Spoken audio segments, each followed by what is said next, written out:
Jean-Sébastien, bonjour. Une fois n'est pas coutume, vous avez décidé d'être positif et aujourd'hui vous nous parlez de la SNCF. Alors là, j'en reviens pas, un positif, la SNCF. Moi, de la même manière que Souchon veut du cuir, je veux de la concurrence à la SNCF.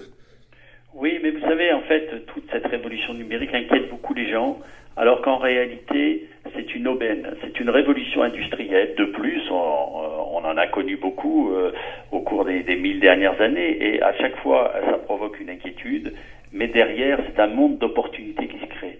Dans le transport, les choses sont en train de changer. Vous aviez autrefois le choix entre prendre le train ou prendre votre voiture. Mhm. Les avions sont arrivés, mais malheureusement, le prix des billets d'avion restait très cher jusqu'à l'arrivée récente des low cost qui ont réduit drastiquement le prix des billets et créé une vraie concurrence avec le train et la voiture. Aujourd'hui, avec ces nouveaux acteurs, ces disrupteurs, comme on les appelle, on voit arriver des gens qui font du covoiturage, on voit arriver les autocars de M. Macron, on voit arriver le partage d'automobiles, la location de voitures entre particuliers. Et donc tout ça ajoute une concurrence à la SNCF qui aujourd'hui, on peut le dire maintenant, n'est plus en monopole. Mais tout ça, sans jeu de mots, c'est pas du blabla. Et en fait, il y a que les trains sont pleins et le service est toujours aussi mauvais, non?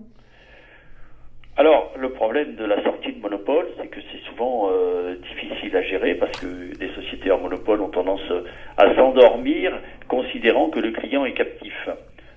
C'est ce qu'on a connu à la SNCF, le client était vraiment captif.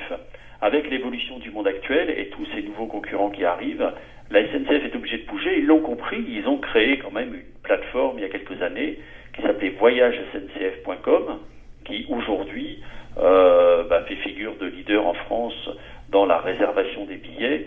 Et donc c'était une première étape du mouvement de la SNCF qui se doit de bouger et d'aller un peu plus vers l'accueil du client, vers l'accompagnement du client à la suite des trains pour faire du train un passage incontournable. Mais au fond, est-ce que la question est pas, et ça doit exister dans d'autres pays, non? On peut avoir de la concurrence sur le rail avec diverses compagnies, non? Alors c'est ce que dit M. Pépi, et je le cite, il dit oui, il y a un choc de culture, la SNCF doit accélérer sa conversion à l'expérience client et élever son niveau de service. Donc vous voyez que même le monde du rail, un monde un peu austère, est en train d'évoluer et le mot expérience client commence à faire son chemin à la SNCF, quelque chose qui était inimaginable il y a quelques années.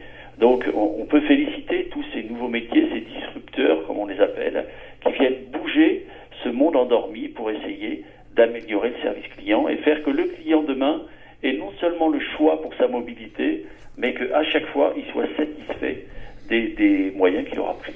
Bon, pour une fois que vous me faites une chronique positive, c'est bien beau, mais enfin, je vais pas acheter de la SNCF, donc j'achète quoi?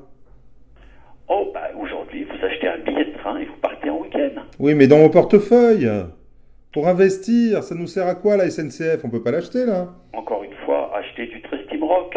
D'accord. Et dans Trustim Rock, qu'est-ce qu'il y a comme Alors, disrupteur du on n'a transport? pas de SNCF, vous avez bien compris, nous investissons dans des sociétés cotées. Mais il y a des tas d'autres sociétés, notamment des low cost dans le monde de l'aérien, une société qui s'appelle Southwest Airlines. On en a parlé l'autre jour, Une effectivement. société dont on a parlé à maintes reprises et pour qui le mot expérience client signifie vraiment quelque chose. Très bien. Eh bien, merci beaucoup de cette magnifique chronique sur la SNCF. On vous attendait pas sur le sujet. Et si vous voulez faire de l'expérience client, je vous conseille de prendre le train Paris-Clermont-Ferrand. Vous verrez, c'est une expérience. Bonne journée, au revoir.